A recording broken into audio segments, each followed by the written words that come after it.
9 p.m. in RTD time to English New Edition. For tonight headlines, we have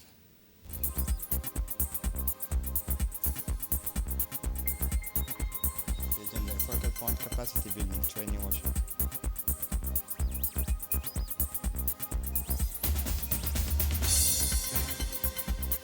More than 50 Palestinians killed in strikes around the hospitals and refugee camp in Gaza. Welcome to our newsroom. The Finance, General Economy and Planning Commissions continued its work this Sunday, December 8, 2024, focusing on the section relating to the state expenditure. The meeting chaired by the Honorable Sharmake Musa Are, the chairman of the Finance Committee. Listen for more details. The General Economy and Planning Committee continued its work on Sunday, December 8, 2024, focusing on matters related to state expenditures. The session, chaired by the Honorable Sharmarke Musa Are, President of the Finance Committee, was attended by Mr. Ismail Ibrahim Roble, Minister of Budget, along with his Secretary General and senior officials. During the meeting, the committee also heard testimony from Hassan Omar Mohamed Burhan, Minister of Defense in charge of Parliamentary Relations. He was accompanied by the Chief of Defense Staff, General Brigadier General Tahir Ali Mohammed, and his senior aides. The second part of the session was devoted to hearing Mr. Mohammed Ahmed Awali, Minister of Agriculture, Water, Fishery, Livestock and Fishery Resources. He was accompanied by the General Manager of the National Office for Water and Sanitation of Djibouti. At the conclusion of its deliberation, the Finance, General Economy and Planning Committee issued a favorable opinion on the proposed project under review and forwarded it for adoption at the next public session of the National Assembly.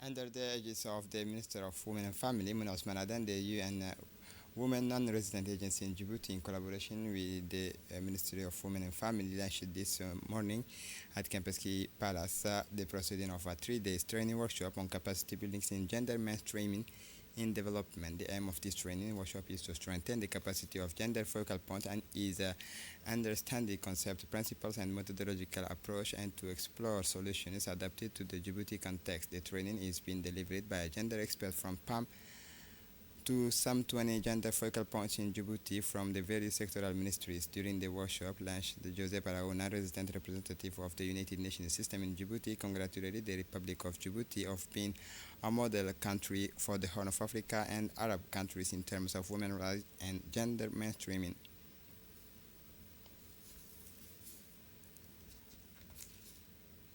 For his part, the Minister for Women and Family, Mona Osman Aden, asked the participants in this workshop to pool their knowledge and expertise to support the path of progress in gender mainstreaming in development.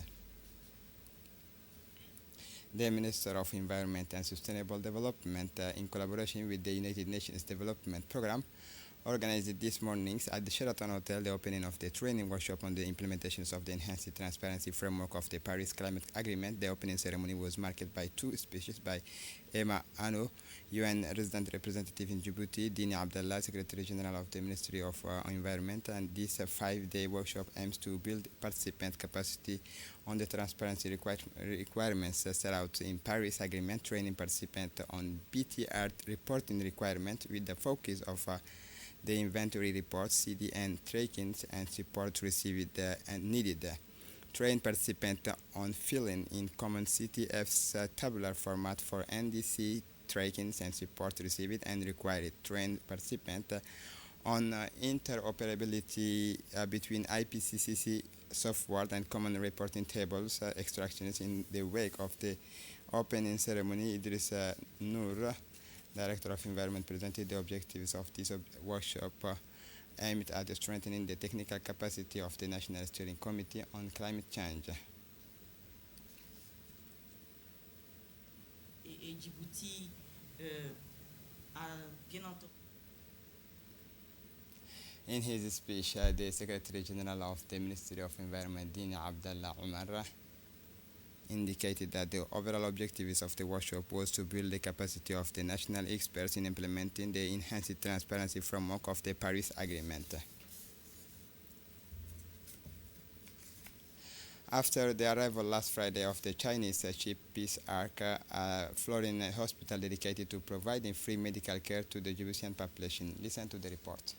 Its arrival last Friday, the Chinese hospital ship Peace Ark, a floating medical facility dedicated to providing free medical care to the people of Djibouti, was warmly welcomed by the Deputy Chief of Defense Staff, Major Colonel Mohammed Qayad Geli. The Chief of Defense Staff, Brigadier General Tahir Ali Mohammed, received the Chief's Admiral Ying Hong Bu at the Hassan Bassouma Hassan Officers Hotel. This meeting marked an important step in strengthening relations between the two nations, particularly in the areas of humanitarian and medical cooperation. During the meeting, Tahir Ali Mohammed expressed his gratitude for this major humanitarian initiative, which is providing vital support to the Djiboutian population. He emphasized the importance of this medical cooperation, commending the ongoing support and commitment of the People's Republic of China. This initiative reflects Djibouti's commitment to strengthen bilateral cooperation between China and ensuring quality health services for its citizens. For his part, Admiral Ying Hongbu expressed his appreciation for the warm welcome extended to him and his crew by Djiboutian authorities. He highlighted that this gesture is a testament to the close and fraternal relation between China and Djibouti, while reaffirming China's willingness to continue supporting Djibouti's development efforts.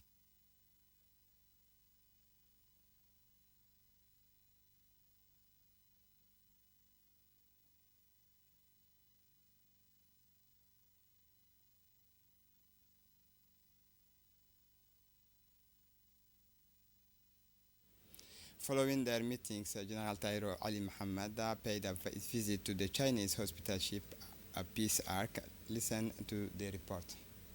After meeting, Brigadier General Tahir Ali Mohammed visited the Chinese hospital ship Peace Ark, which is docked in Djibouti. During the visit, Tahir Ali Mohammed had the opportunity to examine the specialized medical equipment and infrastructure set up to provide health care to the Djiboutian population. The Admiral also explained the mechanism established to ensure quality medical services for local populations, particularly across various health and care fields. This initiative is part of an enhanced humanitarian cooperation framework between China and Djibouti aimed at providing high-quality health services to the local population. The visit underscored the two nations' commitment to strengthen their partnership in the health sector. The Djiboutian population has responded in large numbers to the call of the Peace Ark hospital ship to take advantage of the free medical services offered by the ship's medical crew.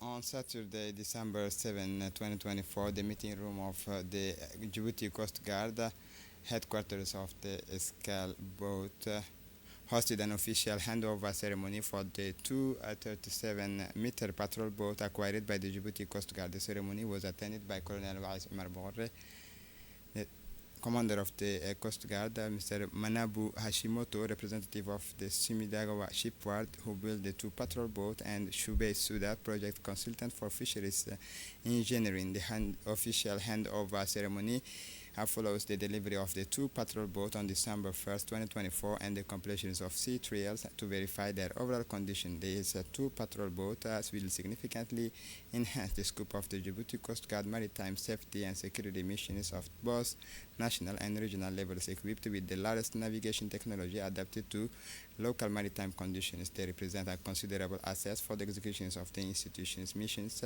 The ceremony ended with an exchange of gifts between the various parties. On Thursday, December 5, 2024, a large delegation comprising the first consular of the Japanese embassy in Djibouti, the World Food Programme's head of missions and his staff, representative of the Ministries of Social Affairs, Solidarity and Health, traveled to Dakhel to launch the food and nutritional assistance programs in Tew'o in the Dakhel region. This event marks the start of a crucial initiative to improve food security and nutrition for the region's vulnerable population. On arrival in Dakhel, the delegation was welcomed by and received by the prefect of the region, Hassan Abdi Roble.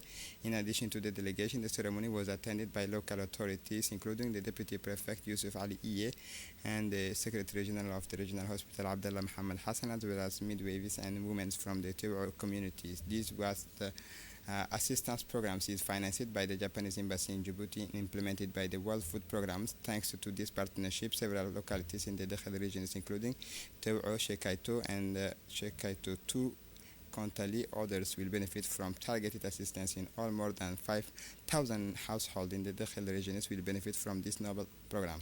The program will run for 3 months, during which times food will be distributed to beneficiaries. In addition, nutritional monitoring will be carried out over a 5-month period to ensure a lasting improvement in the nutritional health of the population.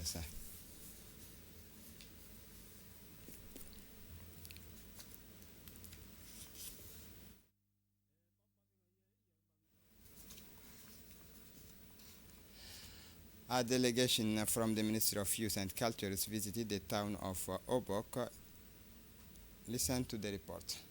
Delegation from the Ministry of Youth and Culture visited the city of Hayu in the Obok region on Wednesday. The delegation was warmly welcomed by the regional prefect, Mr. Musa Aden Migane, and the representative of the Obok Regional Council, Mr. Mohammed Humed. The workshop took place in the conference room of the Regional Council and was attended by local authorities, the Director of Culture, the project consultant, senior officials from the Ministry of Youth and Culture, and artists from various cultural and artistic sector of the Obok region was attended. The workshop began with a presentation on the status of artists, followed by the session focused on the collection and inventory of the region's intangible cultural heritage. These workshops are part of the Ministry of Youth and Culture's effort to promote and protect the rights of artists while contributing to the preservation and enhancing of the region's intangible cultural heritage.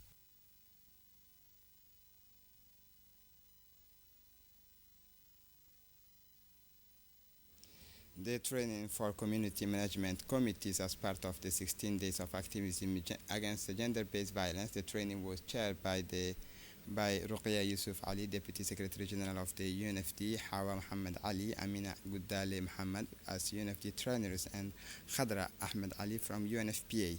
As part of the 16 days of activism against gender-based violence, the UNFD, in collaboration with the United Nations Population Fund, organized the training sessions for the Tajura Community Management Committee. This initiative aims to strengthen local capacity for the prevention of gender-based violence and the referral of victims. The training enables community relays to play an active role in raising awareness and protecting vulnerable populations, particularly women and girls. This action is part of a national campaign that extends to the 5 interior regions with the aim of building a more inclusive society that respects human rights.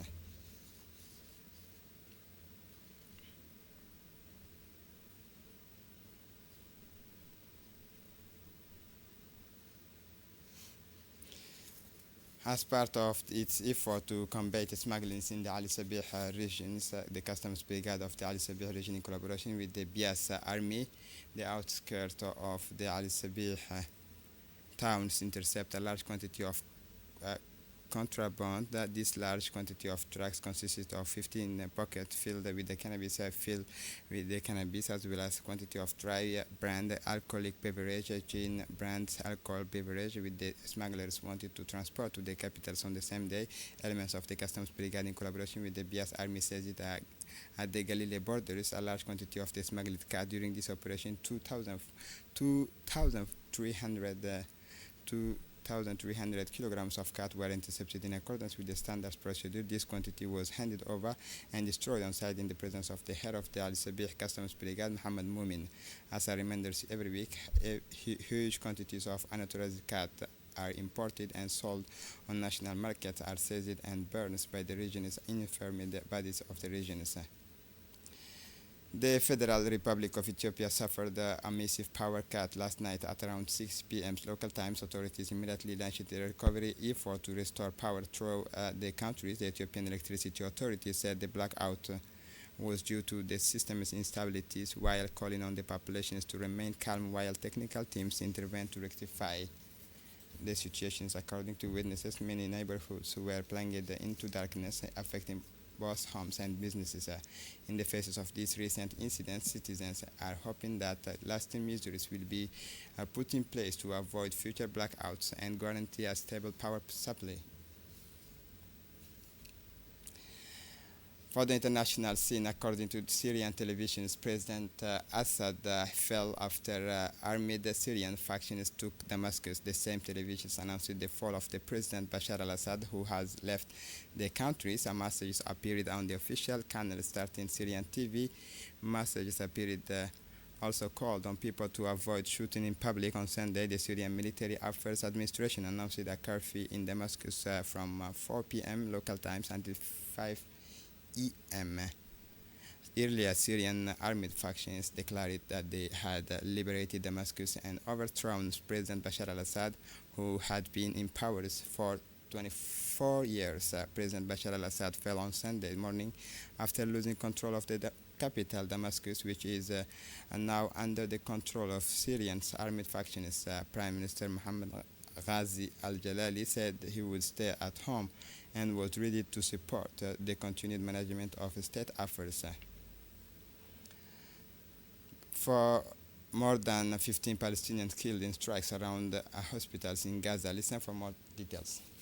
Israel killed at least 26 people and injured more than 60, including children and women, in a strike on a home in the Nusayrat refugee camp in the central Gaza Strip, according to Al-Hawda Hospital. The raid took place in the early evening on Friday and damaged multiple neighboring houses, Civil Defense Agency spokesperson Mahmoud Basal said. Israel military carried out several deadly attacks over the past day as it laid siege to the Kamal Adwan hospital in Beit Lahia and surrounding area in northern Gaza.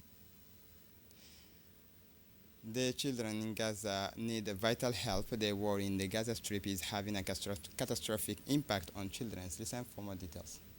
War in the Gaza Strip is taking a catastrophic toll on children. At least 14,000 children have reportedly been killed, according to the latest estimate by Palestinian Ministry of Health. Thousands more have been injured. There are no safe spaces. All of Gaza's children have been exposed to the traumatic experience of war, the consequence of which will last a lifetime. Around 1.9 million people are estimated to have been internally displaced, half of them children. Many children have been displaced multiple times and have lost homes, parents, and loved ones. They need to be protected, along with the remaining services that they rely on, including medical facilities and shelter. This is it for the news. Thanks for watching us. Have a good evening.